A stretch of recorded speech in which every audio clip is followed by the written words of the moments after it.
আল্লাহ পাক অবাক হয়ে যান সেই যুবককে দেখে, যার প্রবৃত্তির তাড়না নাই, সে আল্লাহ দিনের পথে ছুটছে।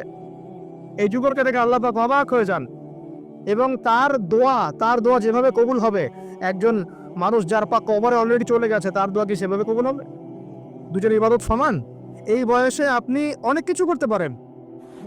আপনি চাইলে এখন বড় সন্ত্রাসী হতে পারবেন, বড় জেনাকারী হতে পারবেন, আপনি চাইলে টিকটক সেলিব্রিটি হতে পারবেন, আপনি চাইলে এখন আরো খারাপ ম্যানেজে মাদক সেবন করতে পারবেন, 30-40টা গার্লফ্রেন্ড চেঞ্জ করতে পারবেন, আপনাকে কেউ বাধা দিবে না।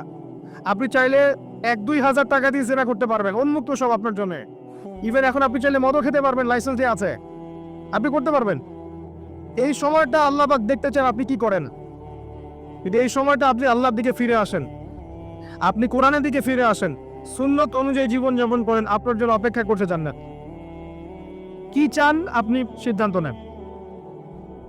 শুরুটা হবে অধঃপতনের মেয়ে দ্বারা, মেয়ে দিয়ে অধঃপতন শুরু হবে, মেয়ের সাথে ফ্রি মিক্সিং, প্রেমের সম্পর্ক হয়ে যাবে, এরপর দেখবেন জেনা করে ফেলেছে, তারপর ব্রেকআপ, দুজন হতাশ, কেউ আত্মহত্যা করবে, অথবা কেউ দেখবেন পাইকারি জেনাকার হয়েছে বা রেপিস্ট হয়েছে বা মাদক সেবন করছে বা মিউজিক শুনছে, আস্তে আস্তে আস্তে আস্তে শেষ, লাইফটা শেষ, ক্র্যাশ।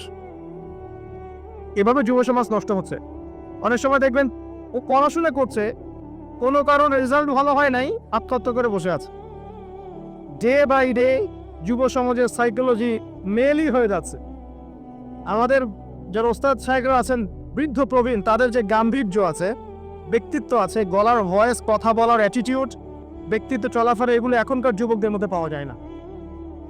আমার কথা ভালো করে মিলাই দেখেন, এখনকার যুবকদের মধ্যে মেয়েলই স্বভাব আছে, কথা বলবে মেয়েদের মতো, অ্যাটিটিউড কেমন জানি মেয়ে অ্যাটিটিউড, লাজুক লাজুক ভাব, মেয়ে অ্যাটিটিউড, কোনো মানে একটা গায়রত নাই, শৌর্যবীর্য নাই, ফিজিক্যালিও দুর্বল, মানসিকভাবে দুর্বল, শারীরিকভাবে দুর্বল। একটা পাক লাগাই দেন মাঠে দৌড়েতে, শেষ।